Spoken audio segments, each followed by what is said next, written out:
cómo avanzar en ese proceso de inclusión. Si hay características específicas que identifican la inclusión en un centro educativo. Lo que pasa es que eso son estrategias y tiene que ver también con la individualidad de ese niño, porque también puede ser que el niño tenga una conducta ya sea disruptiva y que entonces eso sea ya un abordaje pues ya más particular. Cuando le preguntan a una docente, ¿cuántos alumnos tienes? Y entonces dicen, tengo 10 y un autista.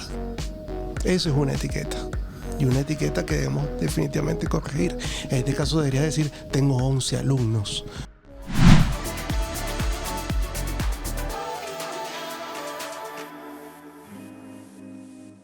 ¿Saben cuál es el credo de la educación inclusiva? Que todo niño, niña y adolescente, independientemente de sus habilidades, características y necesidades, tengan garantizado el acceso a una educación de calidad. Es un mandato de la UNESCO dentro del desarrollo sustentable, unas metas del milenio 2015-2030. Ese es el tema que vamos a abordar hoy en este capítulo de la Escuela Diversa. Estamos con el psicopedagogo, además es licenciado en Educación Especial, Marcelino Juárez, sobre estos desafíos que exige un aula inclusiva en estos tiempos.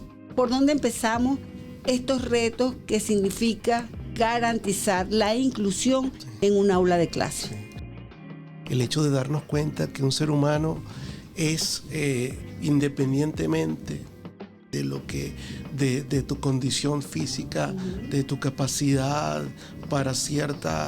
o habilidades para ciertas actividades, somos entes que debemos ser respetados y que debemos ser valorados por el simple hecho de ser seres vivos, ser seres humanos. Parece algo muy básico, pero lamentablemente a veces pues no lo vemos así. Y te lo digo hasta desde el punto de vista de la manera de expresarnos, del concepto que utilizamos nosotros al hablar y que a veces tenemos que redefinir la manera como nos expresamos. Se sigue todavía utilizando terminologías como la normalidad. ¿Qué es la normalidad? O sea, a veces yo tengo una especie de chiste, ¿no? De decir que el normal es un ciclo de la lavadora, ¿no? Así es verdad. Porque definitivamente, bueno, mira, todos somos seres humanos, vuelvo a lo mismo, ¿no?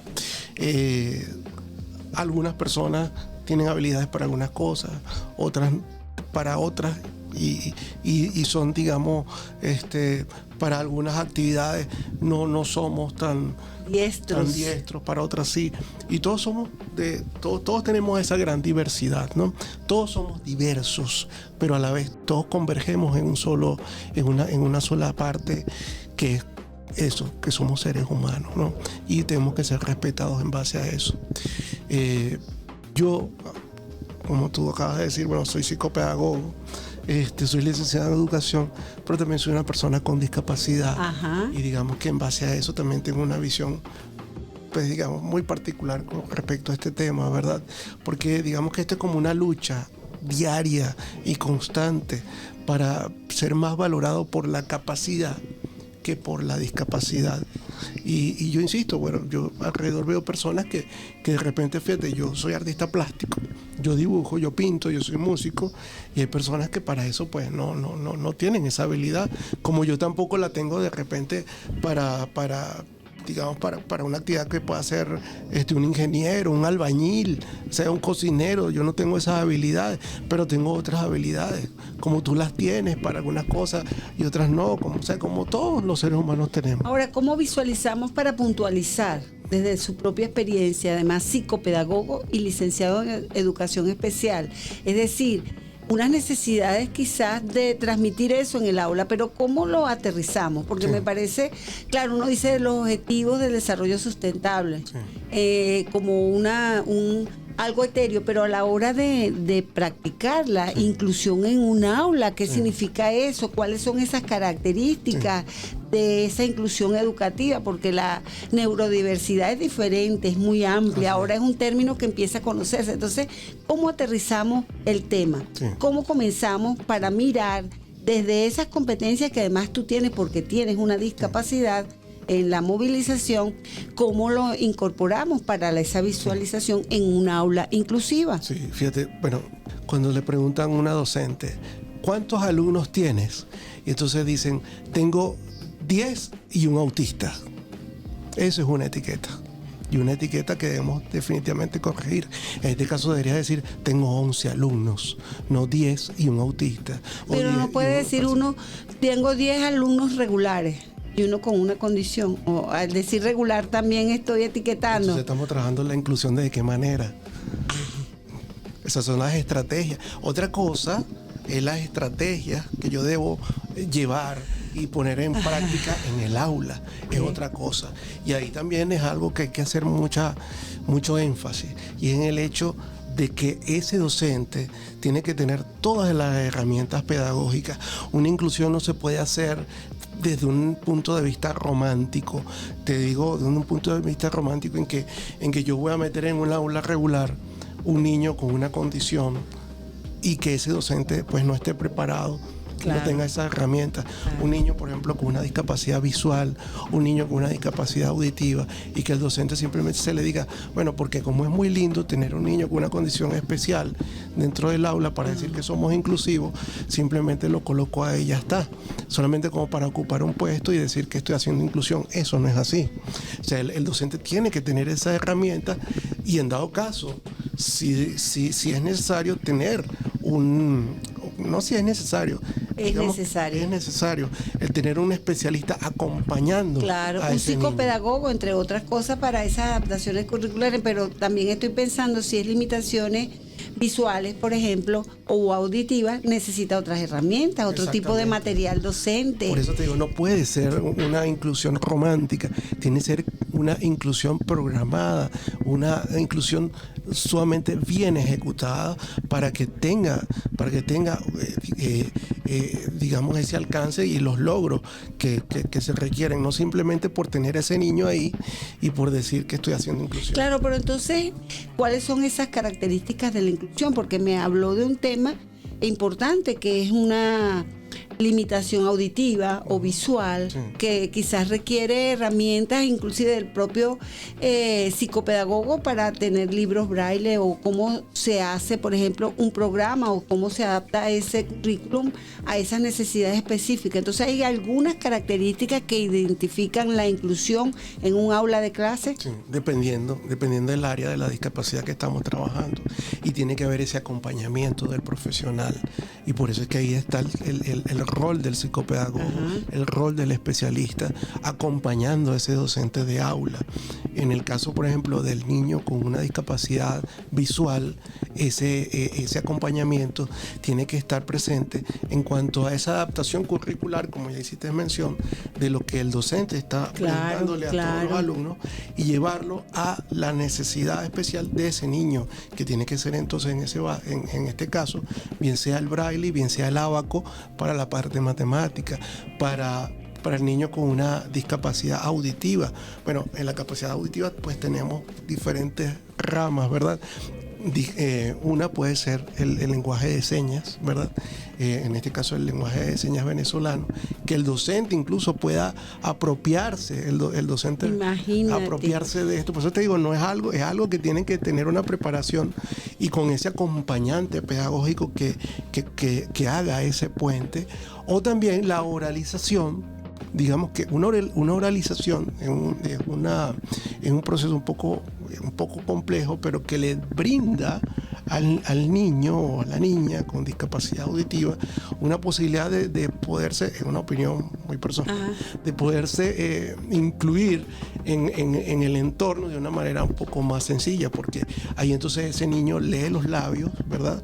Y puede entonces tener esa manera de interactuar de una manera un poco más armónica que la lengua de señas que definitivamente la persona tiene que aprender. ¿Cuáles serían los retos? Porque en otro episodio de Escuela Diversa, pues conversaba sobre el tema de la inclusión y preguntaba a la profesora Allinson, por cierto, que si en un salón de clase también hacían como separación en un salón, porque son muchos niños, hay un compromiso en esa institución con la inclusión, pero entonces si ponían en el salón, en la sección A, los que tienen problemas auditivos, en la sección B, los que tienen algún trastorno dentro del espectro autista. Es decir, si esa era una manera, ella me dijo que no, que se incluían a todos, pero entonces, ¿cómo avanzar en ese proceso de inclusión? ¿Cómo lo ve usted? Ya que yo no sé si estoy etiquetando, pero si hay características específicas que identifican la inclusión en un centro educativo. Sí, lo que pasa es que eso son estrategias y